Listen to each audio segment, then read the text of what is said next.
మనం మీటింగ్ ప్రారంభించుకునే మునుపు రఘురామకృష్ణరాజు గారు 5 ఏళ్లు పోరాడాడు, అవునా కాదా? ఒక సైకో పాలనలో ప్రాణాలు ఒడ్డి ప్రజాస్వామ్య పరిరక్షణ కోసం పోరాడినటువంటి వ్యక్తి రఘురామకృష్ణరాజు గారు. వారిని మనస్ఫూర్తిగా సాదరంగా తెలుగుదేశం పార్టీలోకి ఆహ్వానిస్తున్నాను. తెలుగుదేశం పార్టీలో చేర్చుకుంటున్నాం.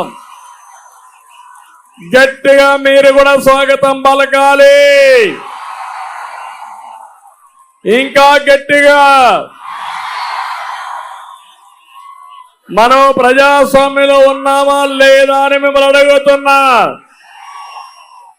ఒక ఎంపీ తన నియోజకవర్గానికి రాకుండా చేసిన దుర్మార్గుడు ఎవరు? ఇది న్యాయమా అని అడుగుతున్నా మిమ్మల్ని. ఏం తమ్ముళ్ళు న్యాయమా అని మిమ్మల్ని అడుగుతున్నా. ఏమమ్మా ఆడబిడ్డలు న్యాయమా అని మిమ్మల్ని అడుగుతున్నా. మీకు ఆమోదయోగ్యమా అని మిమ్మల్ని అడుగుతున్నా.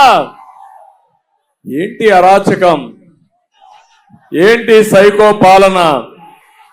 పాపం ఆయన్నైతే పోలీసులు కస్టడీలో తీసుకొని పోలీసుల కస్టడీలో ఇష్టానుసారంగా చిత్రహింసలు పెట్టి కడాన రాత్రంతా మేలుకున్నాను. నేనైతే ప్రెసిడెంట్ ఆఫ్ ఇండియాకి, గవర్నర్కి కోర్టులో అన్ని విధాల ప్రయత్నం చేసి కోర్టు ఇంటర్ఫేర్ అయిన తర్వాత ఆయన బయటపడ్డాడు తప్ప, లేకపోతే ఈ రోజు రఘురామకృష్ణరాజు గారిని మీరు చూసేవాళ్ళు కాదని మీ అందరికీ విజ్ఞప్తి చేస్తున్నా.